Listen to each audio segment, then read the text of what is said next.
बिस्मिल्लाहिर्रहमानिर्रहीम अस्सलाम वालेकुम। आज हम डिस्कस करने जा रहे हैं चैप्टर 1 और फर्स्ट ईयर केमिस्ट्री का ये चैप्टर 1 है और इसके पूरे ओवरव्यू को हम डिस्कस करेंगे यहाँ पर। तो सारे टॉपिक्स जो है जो टॉपिक्स इसके अंदर इंक्लूडेड है तो मोस्टली हम सारी चीज़ों को डिस्कस करने की कोशिश करेंगे और एक ही लेक्चर के अंदर ये सारी चीज़ें डिस्कस कर लेंगे। तो इसके लिए स्टार्ट करते हैं जी। चैप्टर 1 का नाम क्या है जी? बेसिक कॉन्सेप्ट्स, और ये फर्स्ट ईयर केमिस्ट्री का टॉपिक है। तो स्टार्ट करते हैं जी। नेक्स्ट तो बेसिक कॉन्सेप्ट्स के अंदर हमारे पास कुछ टॉपिक्स हैं, मतलब 10 हमने टॉपिक जो है ना वो चूज़ किए हैं। कौन कौन से टॉपिक है जी? तो इसके अंदर एटम है, मॉलिक्यूल है, आयन है, रिलेटिव एटॉमिक मास है, आइसोटोप है और एम्पिरिकल फार्मूला, मॉलिक्यूलर फार्मूला है, और आगे मोलर वॉल्यूम, और लास्ट में एवोगाड्रोस नंबर, स्टाइकोमेट्री और लिमिटिंग रिएक्टेंट, लास्ट में क्या है जी? ये। तो ये कुछ टॉपिक्स जो है वो हमने डिस्कस करने हैं। ऑलमोस्ट इसके अंदर पूरा चैप्टर कवर हो जाता है। तो इसके अंदर सबसे पहले हम डिस्कस करते हैं एटम के बारे में कि एटम क्या होता है। ठीक है जी। तो एटम से स्टार्ट करते हैं जी। तो एटम जो है उसकी पहले हम डिफ़ाइन कर लेते हैं एटम को। तो एटम क्या है जी? 3 पॉइंट्स के अंदर इसकी डेफिनेशन हम बना सकते हैं। तो पहला पॉइंट क्या बनेगा कि स्मॉलेस्ट पार्टिकल ऑफ मैटर। तो मैटर को जब हम डिवाइड करते जाते हैं तो एक स्मॉलेस्ट पार्टिकल आता है that can take part in chemical reaction. वो केमिकल रिएक्शन में हिस्सा ले सकता है। वो स्मॉलेस्ट पार्ट जो कि रिएक्शन में बजाते खुद अकेला जो है वो हिस्सा ले सकता है, उसे हम एटम कहते हैं। और ये आज़ादाना रह भी सकता है और आज़ादाना नहीं भी रह सकता। ठीक है जी। May or may not independently existed. अब मे और मे नॉट इंडिपेंडेंटली एग्जिस्टेड का मतलब क्या है कि ये आज़ाद रह भी सकता है और नहीं भी रह सकता। तो अगर नोबल गैसेस की बात करते हैं जिसके अंदर ऑक्टेट कंप्लीट हो जाता है, 8 इलेक्ट्रॉन, या हीलियम की बात करें तो 2 इलेक्ट्रॉन कंप्लीट हो जाते हैं, डुप्लेट या ऑक्टेट। तो वैलेंस शेल जब कंप्लीट हो जाता है तो उसको ना तो इलेक्ट्रॉन लेने की ज़रूरत है ना इलेक्ट्रॉन देने की ज़रूरत है, इसलिए वो अकेला एटम रहता है। तो नोबल गैसेस अकेले एटम के तौर पर, अलहदा मॉलिक्यूल के तौर पर या अलहदा रह सकते हैं। लेकिन हाइड्रोजन की अगर बात करें, नाइट्रोजन की बात करें, ऑक्सीजन की बात करें तो इनके वैलेंस शेल कंप्लीट नहीं है और इन्हें किसी दूसरे का साथ चाहिए है ताकि ये अपने वैलेंस शेल को कंप्लीट कर सके। आइदर जो है वो डुप्लेट हो सकता है या ऑक्टेट भी हो सकता है। उसके बाद है जी इसकी एग्जाम्पल्स कौन कौन सी होगी? तो हाइड्रोजन H से जाहिर करते हैं, कार्बन C से जाहिर करते हैं, नाइट्रोजन N से जाहिर करते हैं, ऑक्सीजन को O से जाहिर करते हैं। ये इसकी एग्जाम्पल्स हैं। एलिमेंट्स भी कहते हैं, एटम्स भी कहते हैं इन्हें। उसके बाद सब एटॉमिक पार्टिकल्स, सब एटॉमिक पार्टिकल्स। तो आपने इस वर्ड को गौर से देखना है। सब का मतलब क्या होगा? जहां पर भी सब आ जाएगा, जैसे सब सेलुलर आपने कहीं ना कहीं बायो के अंदर पढ़ा होगा। सब सेलुलर का मतलब क्या होता है? सेल से छोटी। ठीक है जी। जैसे ऑर्गेनेलीज होती है वो वहां पर, तो यहां पर एटम से छोटी चीजें क्या होती है? इलेक्ट्रॉन, प्रोटॉन, न्यूट्रॉन, सब एटॉमिक पार्टिकल्स, जो कि फंडामेंटल पार्टिकल्स ऑफ एटम्स भी कहलाते हैं। ये 3 बेसिक पार्टिकल्स होते हैं, इलेक्ट्रॉन, प्रोटॉन और न्यूट्रॉन। आगे भी काफी सारे सब एटॉमिक पार्टिकल्स होते हैं, लेकिन बेसिकली हम जो है ना इन्हीं चीजों को डिस्कस कर रहे होते हैं। ठीक है जी। उसके बाद अगर हम बात करते हैं तो नेक्स्ट जो टॉपिक आता है एटम के फौरन बाद वो मॉलिक्यूल आ जाता है। तो मॉलिक्यूल की अगर हम बात करते हैं तो ये भी स्मॉलेस्ट पार्टिकल ऑफ मैटर होगा, लेकिन वहां पर हमने कहा था एटम के अंदर मे और मे नॉट इंडिपेंडेंटली एग्जिस्टेड। और अगर वो हम कंडीशन बना देते हैं कि वो आज़ादाना रह ही सकता है बस, ठीक है जी, तो उसे हम क्या कहेंगे? मॉलिक्यूल कहेंगे। अब एटम के अंदर भी एक पॉइंट हमने कहा था कि वो इंडिपेंडेंटली कहीं ना कहीं एग्जिस्ट रह भी सकता है। जैसे नोबल गैसेस की बात की थी, तो वो जो रह रहा होगा नोबल गैसेस, तो नोबल गैसेस भी कहाँ पर आ जाएंगे? मॉलिक्यूल के अंदर आ जाएंगे। नोबल गैसेस एटम भी हैं और वो मॉलिक्यूल के अंदर भी आ जाते हैं। लेकिन अगर हाइड्रोजन की बात करें तो हाइड्रोजन एक एटम है, लेकिन उसको मॉलिक्यूल नहीं कह सकते क्योंकि वो इंडिपेंडेंटली नहीं रह सकता और उसको दूसरे हाइड्रोजन की ज़रूरत पड़ती है या किसी दूसरे एटम की, जैसे HCl बना देता है, H2 बना देता है, तो उसे दूसरे एटम की ज़रूरत पड़ती है आज़ादाना रहने के लिए। तो H2 मॉलिक्यूल हो सकता है, H एटम होगा। ठीक है जी। तो उसके बाद है जी हाइड्रोजन, जैसे H2 है, कार्बन डाइऑक्साइड CO2 है, और वाटर की मॉलिक्यूल की अगर हम बात करते हैं तो H2O है। ठीक है जी। उसके बाद बेस्ड हम टाइप्स कैसे इसकी क्लासिफिकेशन कर सकते हैं? बेस्ड ऑन नंबर की बेस पर, mono atomic, di atomic, tri atomic, poly atomic. Mono का मतलब एक एटम, डाई का मतलब 2 एटम, ट्राई का मतलब 3 एटम और पोली का मतलब काफ़ी सारे एटम्स। सिंपल आपको ये पता चल जाएगा। फिर उसके बाद टाइप्स ऑफ एटम के लिहाज से कि अगर एक जैसे एटम्स पाए जाते हैं तो होमोएटॉमिक मॉलिक्यूल्स, और अगर डिफरेंट टाइप्स ऑफ एटम्स पाए जाते हैं तो उसे हम हेटेरोएटॉमिक मॉलिक्यूल कहेंगे। जैसे यहाँ पर अगर हम देखेंगे तो H2 अब दोनों ही हाइड्रोजन के एटम्स हैं तो इसे हम होमोएटॉमिक मॉलिक्यूल कहेंगे। CO2 एक ऑक्सीजन है और दो ऑक्सीजन और एक कार्बन है, डिफरेंट टाइप्स ऑफ एटम है तो हेटेरोएटॉमिक मॉलिक्यूल कहेंगे। उसके बाद है जी साइज ऑफ मॉलिक्यूल, तो मैक्रो और माइक्रो मॉलिक्यूल। तो माइक्रो क्या होता है, माइक्रोस्कोप से निकला है। माइक्रोस्कोप छोटी चीज़ों को देखने के लिए इस्तेमाल करते हैं, मतलब जो मॉलिक्यूल्स छोटे होंगे या जिनका मॉलिक्यूलर वेट कम होगा माइक्रो मॉलिक्यूल, और जिनका मॉलिक्यूलर वेट ज़्यादा होगा उसे हम मैक्रो मॉलिक्यूल कह देंगे। ये आपने बायो के अंदर भी टर्म्स पढ़ी है, यहाँ पर भी आपने देख लेना है। यहाँ पर बेसिकली जो डेफिनेशन आती है और एग्जाम्पल आती है, आगे वाली सारी चीज़ें नहीं आती। उसके बाद नेक्स्ट जो हम चलते हैं वो आयन के बारे में करते हैं। तो आयन क्या होगा कि अगर एटम जो है वो एक इलेक्ट्रॉन को गेन कर लेते हैं या लूज कर लेते हैं तो उससे क्या होता है, उन पर पॉजिटिव या नेगेटिव चार्ज आ जाता है। बेसिकली इलेक्ट्रॉन क्या है, एक नेगेटिव चार्ज है। अगर कोई नेगेटिव चार्ज जा रहा होगा तो पीछे पॉजिटिव बच जाएगा, और अगर नेगेटिव इनटेक हो जाता है, ऐड हो जाता है तो नेगेटिव चार्ज आ जाएगा। ठीक है जी। तो नेगेटिव या पॉजिटिव चार्ज आ जाना इलेक्ट्रॉन के लूज करने से या गेन करने से उसे हम क्या कहेंगे, वो जो स्पीशी बनेगी उसे हम क्या कहेंगे, आयन कहेंगे। अब वो पॉजिटिव आयन भी हो सकता है, नेगेटिव आयन भी हो सकता है। अगर पॉजिटिव आयन वाला होगा तो उसे हम क्या कहेंगे, केटायन कहेंगे, और अगर नेगेटिव आयन वाला होता है तो उसे हम क्या कहते हैं, एनायन कहते हैं। ठीक है जी। उसके बाद उसकी एग्जांपल्स दे रखी है, वो भी आपने देख लेनी है। उसके बाद आ जाता है जी relative atomic mass. Relative atomic mass क्या होता है? अब रिलेटिव एटॉमिक मास क्या है कि mass of an atom of an element as compare to 1/12 mass of carbon. ये आपने डेफिनेशन 9th क्लास के अंदर भी पढ़ी है, फर्स्ट ईयर केमिस्ट्री में भी पढ़ी है, लेकिन आपको बेसिकली रट्टा लगाने की आदत पड़ गई है तो आप कॉन्सेप्ट इसका जानते ही नहीं है। आप कॉन्सेप्ट सीखते भी हैं तो भी आपको समझ में नहीं आता, तो वो कैसे आपने जानना है। तो इसके लिए आपने करना क्या है जी, हमारे पास कार्बन 12 मौजूद होगा। ठीक है जी। तो कार्बन 12 के अंदर हमने करना क्या है, इसके 12 पार्ट्स के अंदर इसको डिवाइड कर देना है। ठीक है जी। तो हमारे पास 12 पार्ट्स आ गए, 1 2 3 4 5 6 7 8 9 10। ठीक है जी। उसने क्या कहा है कि एज कंपेयर टू कार्बन 12 का 1/12वां हिस्सा। तो पहले हमने कार्बन 12 लिया और उसके हमने क्या कर लिए, हमने 12 हिस्से कर लिए और एक हिस्सा निकाल लिया, उसे हम क्या कहेंगे, 1/12 पार्ट। अब उससे कंपेयर करके मास ऑफ एलिमेंट जो निकालेंगे उसे हम रिलेटिव एटॉमिक मास कहेंगे। कैसे? फॉर एग्जाम्पल जैसे हम जो बॉड वगैरह इस्तेमाल करते हैं ना, 1 किलो 2 किलो 3 किलो 4 किलो। अब फॉर एग्जाम्पल हमने चीनी तोलनी है कि चीनी कितनी है। अब हमने एक साइड पर चीनी रखी हुई है लेकिन एक साइड पर हमारे पास 1 किलो वाले बॉट है। ठीक है जी। तो हम क्या करेंगे, 1 किलो वाला रखा, 2 किलो रखे, 3 किलो रखे, 4 किलो रखे, 5 किलो रखे। 5 किलो पर वो बराबर हो जाती है। तो हमें क्या पता चला कि चीनी का जो मास है वो कितना है, 5 किलो है। ऐसे ही हमने करना क्या है यहाँ पर, फॉर एग्जाम्पल हमने कार्बन का जो 12 है ना, कार्बन 12, उसका 1/12वां हिस्सा 1 होगा। ठीक है जी। कार्बन 12 है ना टोटल, उसका एटॉमिक मास क्या है, 12। ठीक है जी। उसके 12 हिस्से अगर कर देंगे तो एक हिस्सा कितना होगा, 1 एटॉमिक मास के इक्वल होगा। ठीक है जी। अब हमने करना क्या है, वो 1 किलो के तौर पर लेके और हमने कंपेयर करना है। फॉर एग्जांपल हमने क्या करना है, मैग्नीशियम को एक साइड पर रख दिया, एक उसके अंदर पलड़े के अंदर। ठीक है जी। एक तराजू के पलड़े के अंदर हमने क्या रख दिया, मैग्नीशियम रख दिया। अब इस साइड पर हमने क्या करना है, ये वाले एक बॉट जो है ना वो उसको डालते रहेंगे डालते रहेंगे डालते रहेंगे। जब 24 बॉट डाल देते हैं तो यहाँ पर इक्वल हो जाता है। हमें क्या पता चला कि मैग्नीशियम का मास 24 है।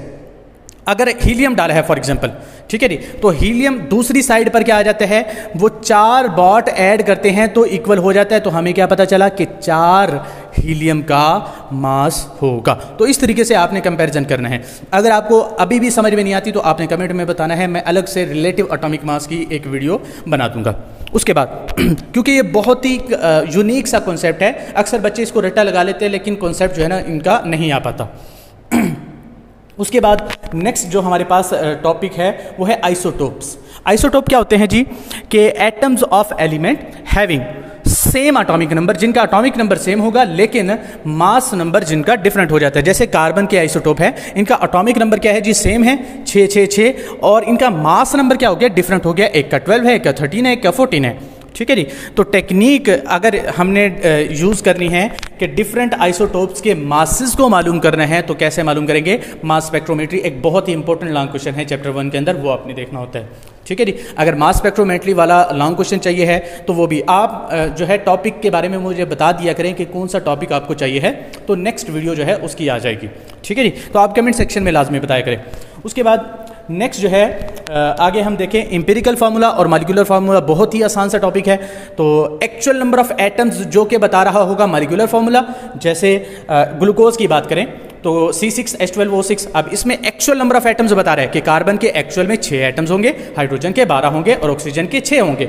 जब एक्चुअल नंबर ऑफ एटम्स बताएगा और जब सिंपलेस्ट रेशो बता देगा तो उसे हम क्या कहेंगे। अब सिंपलेस्ट रेशो इसकी अगर बनाएंगे ग्लूकोज के अंदर तो 6 से डिवाइड करें 1:2:1 आएगी, मतलब कार्बन 1 होगा, हाइड्रोजन 2 हो गया और ऑक्सीजन 1 होगा। तो यहाँ पर आप देखें CH2O ग्लूकोज का एम्पिरिकल फार्मूला हो गया।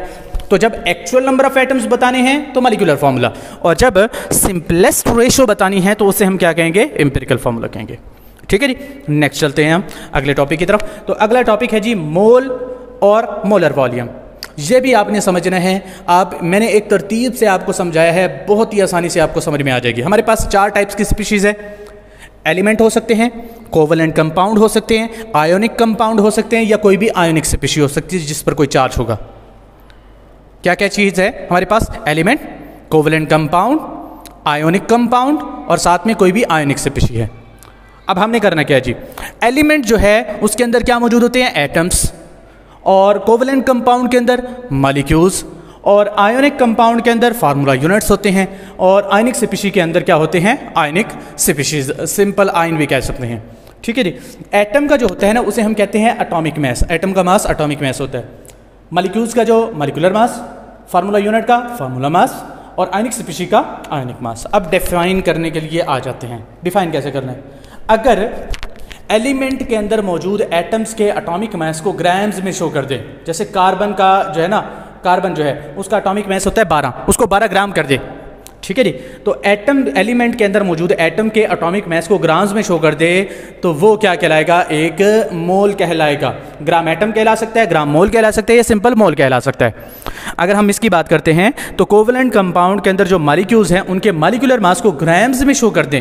जैसे वाटर जो है उसका मॉलिक्यूलर मास कितना होता है 18, उसको 18 ग्राम कर दिया हमने। तो वाटर जैसे मॉलिक्यूल है, मॉलिक्यूल के मॉलिक्यूलर मास को ग्राम्स में शो कर दिया तो उसे ग्राम मॉलिक्यूल कहेंगे, ग्राम मोल कहेंगे, या सिंपल मोल कहेंगे। फार्मूला यूनिट्स के फार्मूला मास को ग्राम्स में शो कर दे, जैसे कि फार्मूला यूनिट जो है ना NaCl का हमारे पास है 58.5 उसका फार्मूला मास है। ठीक है जी।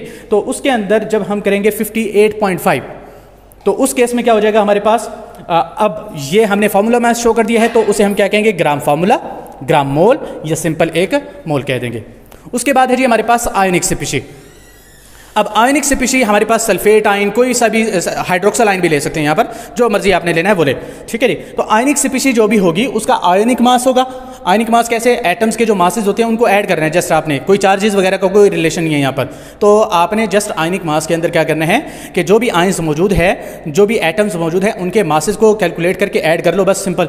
ठीक है जी। तो आयनिक मास को ग्राम्स में अगर शो कर देते हैं, ठीक है जी, तो वो क्या कहलाएगा, ग्राम आयन कहलाएगा, ग्राम मोल कहलाएगा, या सिंपल मोल कहलाएगा। जैसे सल्फेट आयन, सल्फर का 32 और ऑक्सीजन का 16, 16 64, 64 और 32 कितना हो जाएगा 96। तो 96 ग्राम कर दिया हमने तो वो क्या बन जाएगा, एक मोल बन जाएगा। ठीक है जी। और मोलर वॉल्यूम क्या होता है कि जब हम गैस का 1 मोल ले लेते हैं तो उसका वॉल्यूम हमेशा ही 22.414 डेसीमीटर क्यूब आता ही है। हमेशा गैस के 1 मोल का वॉल्यूम कितना होता है, 22.414 डेसीमीटर क्यूब होता है। और वो जो है वॉल्यूम कितना कहलाता है, एक मोलर वॉल्यूम कहलाता है। 1 मोल का वॉल्यूम है ना सिंपल, तो 1 मोल का वॉल्यूम क्या कहलाएगा, मोलर वॉल्यूम कहलाएगा। ठीक है जी। नेक्स्ट अगर हम चलते हैं तो इससे आगे हमारे पास क्या है जी, एवोगैड्रोस नंबर। अब एवोगैड्रोस नंबर क्या होते हैं कि 1 ग्राम एटम, 1 मोल की बात कर रहे हैं हम। ठीक है जी।